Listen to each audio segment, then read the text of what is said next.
Weedah the Mockingbird. Weedah was playing a great trick on the black fellows who lived near him. He had built himself a number of grass new-noos, more than 20. He made fires before each, to make it look as if someone lived in the new-noos. First, he would go into one new-noo, or humpy, and cry like a baby, then to another and laugh like a child, then in turn, as he went the round of the humpies he would sing like a maiden, corroboree like a man, call out in a quavering voice like an old man, and in a shrill voice like an old woman, in fact, imitate any sort of voice he had ever heard, and imitate them so quickly in succession that any one passing would think there was a great crowd of blacks in that camp. His object was to entice as many strange black fellows into his camp as he could, one at a time, then he would kill them and gradually gain the whole country round for his own. His chance was when he managed to get a single black fellow into his camp, which he very often did, then by his cunning he always gained his end and the black fellow's death. This was how he attained that end. A black fellow, probably separated from his fellows in the excitement of the chase, would be returning home alone. Passing within earshot of Weedah's camp, he would hear the various voices and wonder what tribe could be there. Curiosity would induce him to come near. He would probably peer into the camp, and, only seeing Weedah standing alone, would advance towards him. Weedah would be standing at a little distance from a big glowing fire, where he would wait until the strange black fellow came quite close to him. Then he would ask him what he wanted. The stranger would say he had heard many voices and had wondered what tribe it could be, so had come near to find out. Weedah would say, "But only I am here." "How could you have heard voices?"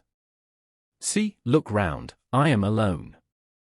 Bewildered, the stranger would look round and say in a puzzled tone of voice, "Where are they all gone? As I came I heard babies crying, men calling, and women laughing, many voices I heard, but you only I see. And only I am here. The wind must have stirred the branches of the bala trees, and you must have thought it was the wailing of children, the laughing of the googa-gaga you heard, and thought it the laughter of women, and mine must have been the voices of men that you heard. Alone in the bush, as the shadows fall, a man breeds strange fancies. See by the light of this fire, where are your fancies now? No women laugh, no babies cry, only I, Weedah, talk."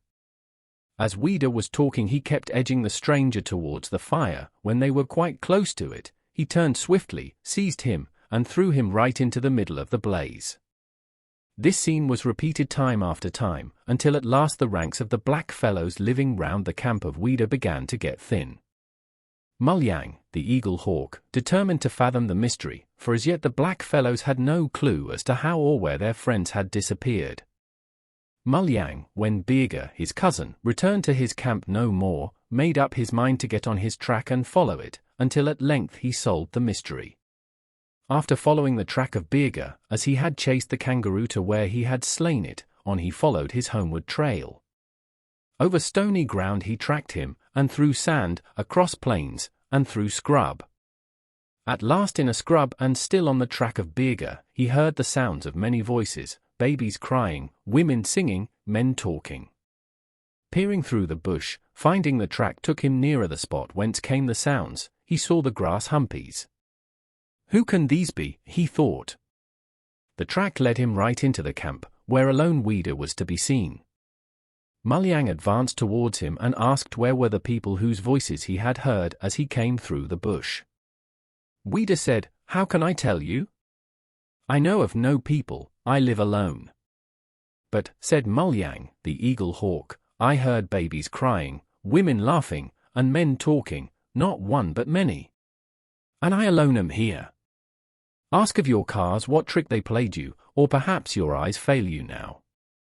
Can you see any but me? Look for yourself. And if, as indeed it seems, you only are here, what did you with Weedah my cousin, and where are my friends? Many are their trails that I see coming into this camp, but none going out. And if you alone live here you alone can answer me. What know I of you or your friends? Nothing. Ask of the winds that blow. Ask of Balu the moon, who looks down on the earth by night. Ask of ye the sun, that looks down by day. But ask not Weedah, who dwells alone, and knows naught of your friends. But as Weedah was talking, he was carefully edging Mulyang towards the fire. Mulyang, the eagle-hawk, too, was cunning, and not easy to trap.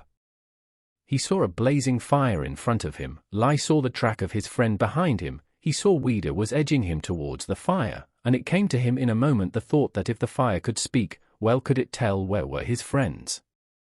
But the time was not yet come to show that he had fathomed the mystery. So he affected to fall into the trap. But when they reached the fire, before Weedah had time to act his usual part, with a mighty grip Mulyang the eagle-hawk seized him, saying, "Even as you served Weedah the hawk, my cousin and my friends, so now serve I you." And right into the middle of the blazing fire he threw him. Then he turned homewards in haste, to tell the black fellows that he had solved the fate of their friends, which had so long been a mystery. When he was some distance from the Weedah's camp, he heard the sound of a thunderclap. But it was not thunder, it was the bursting of the back of Weedah's head, which had burst with a bang as of a thunderclap. And as it burst, out from his remains had risen a bird, Weedah, the mocking bird, which bird to this day has a hole at the back of his head, just in the same place as Weedah the black fellow's head had burst, and whence the bird came forth. To this day the Weedah makes grass playgrounds, through which he runs, imitating, as he plays, in quick succession, any voices he has ever heard, from the crying of a child to the laughing of a woman, from the mewing of a cat to the barking of a dog, and hence his name Weedah, the mocking bird.